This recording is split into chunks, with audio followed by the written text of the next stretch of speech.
श्री कल की ओम नमो भगवते वासुदेवाय। 3D में जो काम करना होता है उसकी प्लानिंग 5D में ऑलरेडी कर ली जाती है, यानी 5D में पहले ही सब कुछ डिसाइड कर लिया जाता है कि कब किस जीवात्मा के द्वारा 3D में किस घटना को अंजाम देना है, पहली बात। और दूसरी बात, किस तरह से समय में परिवर्तन करके आगे की ओर बढ़ना है। तो जब 3D की बातें 5D में चलती हैं, यानी मीटिंग जो है वो भी डिवाइन मीटिंग 5D में बहुत इम्पॉर्टेंट मायने रखती है, क्योंकि 3D की पूरी रूपरेखा क्या क्या किस समय होना है ये सब कुछ 5D में डिसाइड किया जाता है।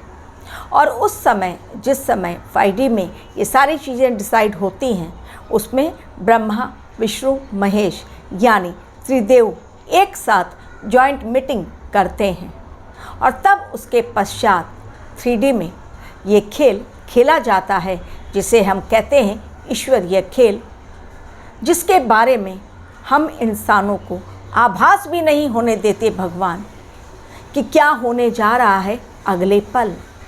और इसी में तो छिपा है कल्कि देव का मिशन, जो है अनप्रेडिक्टेबल, अननोन और अनडिकोडेड, यानी उसको डिकोड नहीं किया जा सकता।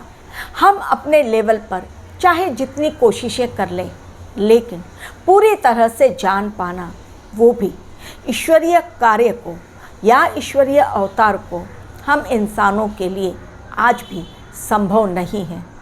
बहुत पहले नासा ने एक तस्वीर जारी करते हुए कहा था कि ब्रह्मांड में भगवान शिव तपस्या में लीन उनके कैमरे में कैप्चर हुए, लेकिन सेकंड में अगेन वो सीन बदल गया और वो गायब हो गया। जिस सीन को उन्होंने कैप्चर किया था यूनिवर्स में, वो अचानक ब्लैंक था, यानी यूनिवर्स में जिस जगह पर भगवान शिव देखे गए तपस्या में लीन, उसके कुछ पलों के पश्चात अगेन दोबारा उस सीन को शूट करने की कोशिश की गई, लेकिन कहीं कुछ भी नहीं था।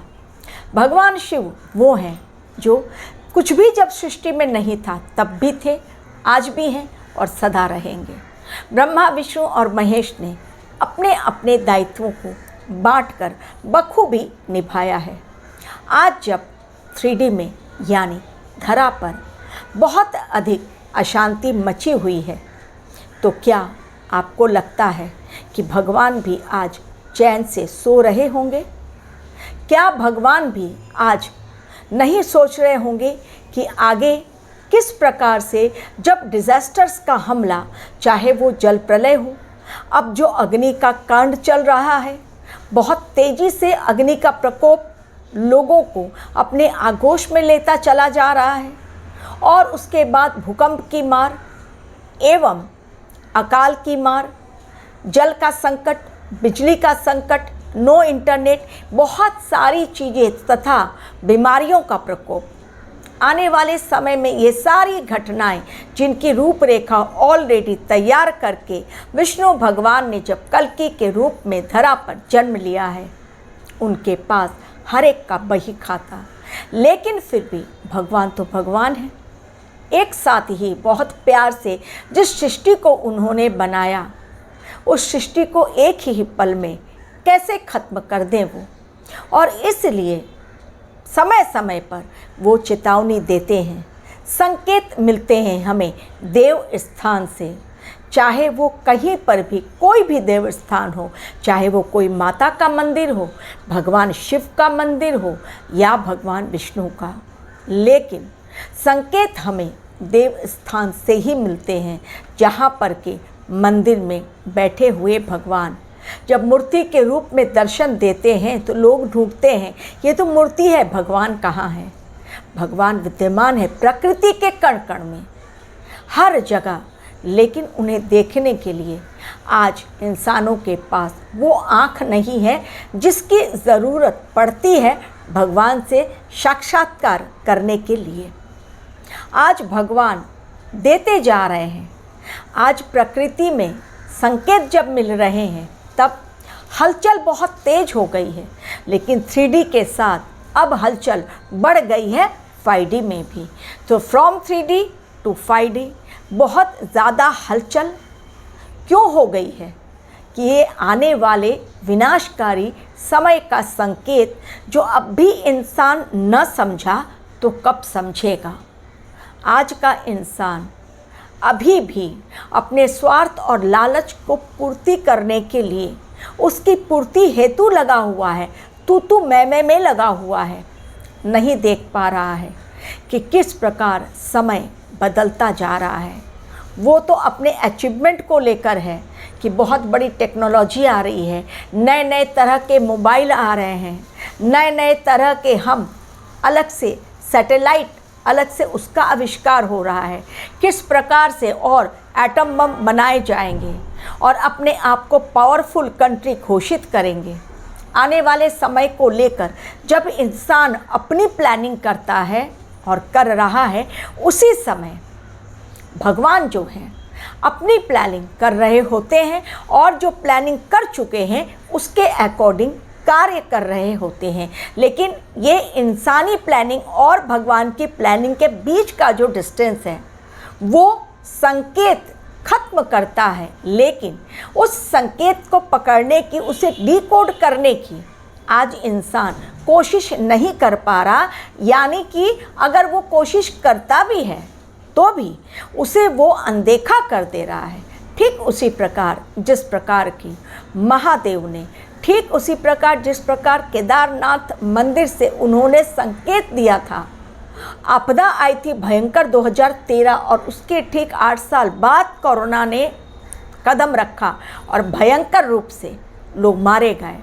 उसी प्रकार फिर से एक बार महाकालेश्वर मंदिर के गर्भगृह में होली के दिन, जिस दिन ग्रहण, और मैंने आगाह किया था कि ग्रहण होली के दिन पड़ना बिल्कुल भी शुभ संकेत नहीं है, तो वो तो पहला संकेत। लेकिन दूसरा संकेत दोबारा फिर से महाकाल भगवान शिव ने भक्तों को दिया और इस कदर दिया जब उनका तीसरा नेत्र खुलेगा। अभी भी खुला नहीं है, अभी भी सिर्फ वो अपने क्रोध पर कंट्रोल किए हुए हैं, क्योंकि भगवान कल्कि के साथ उनका जुड़ाव है।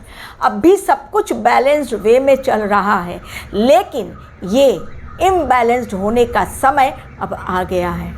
और इसलिए महाकालेश्वर मंदिर में ठीक उसी दिन जिस दिन होली मनाई जाने वाली थी 25 मार्च, आज 26 मार्च को मैं वीडियो दे रही हूँ, यानी कल 26 मार्च 2024 में अगेन इतिहास में वो पन्ना जुड़ गया जो आज से पहले कभी नहीं हुआ था। महाकालेश्वर मंदिर के गर्भगृह में अग्नि का लगना, अग्नि बहुत भयंकर रूप से अपना तांडव मचाई और इस कदर उसने तांडव मचाया अग्नि ने कि पुजारियों को झुलसा कर रख दिया जो लोग आरती कर रहे थे। गुलाल के द्वारा ये सब कुछ हुआ क्योंकि गुलाल में केमिकल्स था, जो अब तक जांच रिपोर्ट में खुलासा हुआ है, अभी भी जांच चल रही है। 13 लोग आज भी हॉस्पिटल में ज़िंदगी की जंग लड़ रहे हैं, उनमें पुजारी शामिल हैं। तो ये कैसा संकेत है? क्या आज भी इंसान नहीं समझ पा रहे हैं? आज भी इंसान अपने आप में सुधार करने को तैयार नहीं है। मौत पर मौतें हो रही हैं। होली के ही दिन जब बिजली का तार गिर गया, हाई वोल्टेज का बिजली का तार गिर गया, लोग छत पर गए थे होली खेलने, अचानक उसमें गिरने, वो तार उनके ऊपर गिरने के पश्चात ऐसा हुआ कि इंसान की मृत्यु हो गई। तो होली के दिन किसी ने तो बहुत मौज मस्ती की, लेकिन ये समय किसी के जीवन में ना भूलने वाला वो घाव दे गया जिसे उसके परिवार वाले आजीवन याद रखेंगे। क्या महाकालेश्वर मंदिर के पुजारी इस घटना को कभी भी भूल पाएंगे? मैंने कहा था कि unforgettable moment in this decade हर एक को एक्सपीरियंस करना है। उन पुजारियों ने भी कभी भी नहीं सोचा होगा, वो सोचते होंगे हम तो महाकालेश्वर मंदिर में पुजारी नियुक्त किए गए हैं, डायरेक्ट महाकालेश्वर के संरक्षण में है, तो हमारे ऊपर भला कैसी आपदा नहीं। हर एक को सुधारना है, चाहे वो पुजारी हो या साधारण जन। तो उस अग्निकांड के पीछे भी एक स्ट्रॉन्ग मैसेज कि अपने आप को अब भी समय रहते सुधार लो। एक भयानक विनाश, महाविनाश चल पड़ा है धरती पर, आने के लिए है वो बेताब, लेकिन अब भी उसे कंट्रोल करके रखा गया है। और भी भयानक ये होने वाला था, लेकिन महाकाल ने इसे अब भी रोका, लेकिन भयानक संकेत उन्होंने दे दिया। लेकिन महादेव के संकेत को, भगवान कल्कि के संकेत को आज भी इंसान सुनने को तैयार नहीं, और कह रहे हैं मेरे चैनल पर आकर कहाँ है भगवान कल्कि, और कोई देवी देवता नहीं होते। खैर, ये तो उनकी बुद्धि, भगवान उन्हें सद्बुद्धि दे, और हर एक की तो अकल ठिकाने लगने ही वाली है। लेकिन रहिए आप सावधान, संकेत को समझिए। आने वाला समय हर एक के जीवन में कुछ न कुछ ऐसी सीख देकर जाएगा जिसे वो आजीवन याद रखेगा। Thank you very much for watching my video.